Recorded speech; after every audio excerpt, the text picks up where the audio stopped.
Today I'm surviving 24 hours in a two-story bus parked right in the middle of nowhere. The sun had just started to rise when I stepped inside and closed the heavy door behind me. The first thing I noticed was the echo of my own footsteps as I explored the lower deck. It smelled like old metal mixed with dust and adventure. There were empty seats lined up against the windows, and I could see the sunlight spilling through the cracks of the curtains. I decided that this lower level would be my base camp for the day. I placed my backpack on one of the seats and looked around for anything that could make the next 24 hours easier.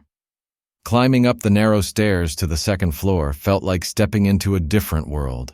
The upper deck had a wide-open view of the surroundings, and the air felt cooler up there. I sat down by the window and could see the entire stretch of road disappearing into the distance. It was quiet, except for the soft hum of the wind hitting the side of the bus. The challenge had officially begun. I set my timer and promised myself not to step outside until the 24 hours were up. I unpacked my snacks, water bottles, and a few gadgets to keep myself busy.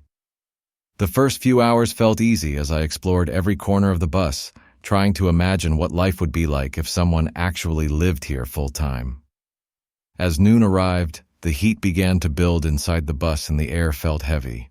I opened the small window above me to let the air in and tried to cool down by drinking lots of water.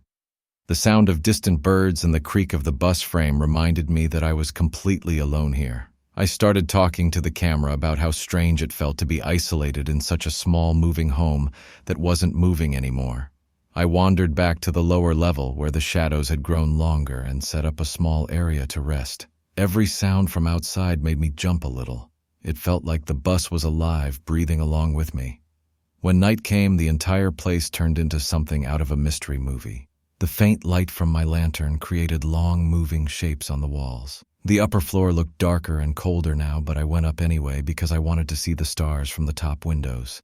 The night sky was completely clear, and I could see thousands of stars twinkling above the silent road. The world outside looked endless, but the inside of the bus felt smaller than ever. I started to feel the weight of time slowing down. My stomach growled, so I opened one of my energy bars and ate quietly while listening to the wind whispering through the windows. By midnight, I was fighting off sleep. I stretched out on the upper deck seat using my jacket as a pillow and tried to rest. The bus creaked with every small breeze, and once or twice I thought I heard footsteps outside, but it was only the sound of branches brushing against the metal sides. I checked the timer and saw that 12 hours had passed. Halfway there. I felt proud but exhausted. My eyes grew heavy and I drifted off to sleep with the soft flicker of my lantern still glowing.